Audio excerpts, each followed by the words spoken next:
We can't watch this unfold and remain silent because right now in Nigeria, a country rich in diversity and promise, Christians are bleeding. Their churches are under attack. And too many voices said it is not genocide. But if you call that denial, you are not heartless, but you are a daring to confront a reality the world keeps glossing over. For the past few days, terrible news has rocked Christian communities, from the brutal killing of a Reverend Father's brother and other parishioners to reports of a church under siege in the EKURU community of Kwara State. There are whispers, there are cries, and there is also unmistakable terror. People are being adopted, injured, and killed, as if their fate is a crime. This isn't just occasional violence. The numbers always increases. According to the report by the International Society for Civil Liberties and Rule of Law, more than 7,000 Christians have been killed so far in 2025. That's an average of 30 plus Christians dead per day, and that's not even counting adoptions. Over 7,800 Christians were violently seized in the same period. Clergies are not safe. Churches are destroyed. According to the same report, nearly 19,100 churches have been razed over the years. The scale is not incidental, it is systemic. Yet, despite all this, the Nigerian government continues to deny that what's happening is not a genocide. Officials are calling the claims misleading, insisting that the killings are part of a broader national security crisis, not a religious persecution.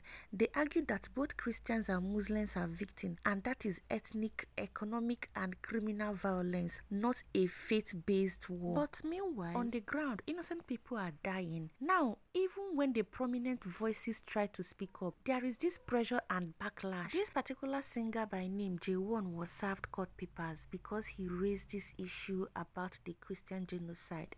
Now, this is to tell you that if you raise your voice, you can actually become the target. If celebrities, pastors, or ordinary Christians dare to demand accountability, they risk legal harassment or being silenced, or even when prominent voices try to speak up, there is pressure and backlash. Some global actors are calling for stronger protection of Nigerian Christians, but others caution against framing the crisis purely in religious terms. But what about the President Bola Tinubu? He came in promising to curb terrorist attacks, but for some Christians now, that promise feels hollow. The relentless violence, kidnapping, and bloodshed continue. This is frustration and fear, but also illusionment. A reason that the state is failing to protect some of most vulnerable citizens. Faith leaders and ordinary Christians are left wondering, please, where is the justice? Where is protection? This is no longer funny because the way we are dying day by day is something else, and the Nigerian government is not helping matter. What is actually going on? What is happening in Nigeria? Why so much bloodshed? Why so many attacks, especially on Christians? Why is this particular genocide happening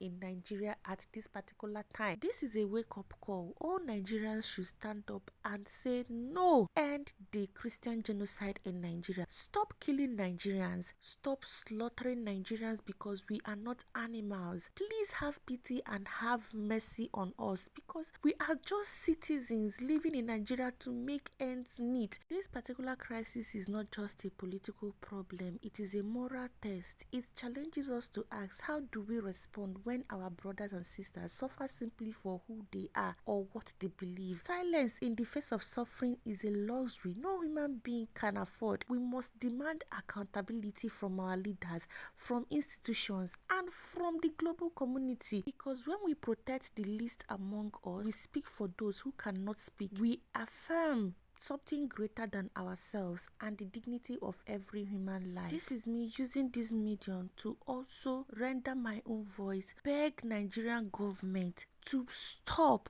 to put an end to this genocide happening to Christians in Nigeria. Stop killing Nigerians. Stop Christian genocide. This is not the way forward. The bloodshed is too much. Every day we wake up to horrible news. Every day we wake up to sad events, sad scenarios. Please, Nigerian government, help us. Put an end to this. Please fight insecurities in Nigeria because we are no longer safe. This is a cry for help, and I hope Nigerian government will do better because citizens are suffering it. Please like and follow for more, and also subscribe if you have not yet subscribed. I will see you guys next time. Bye.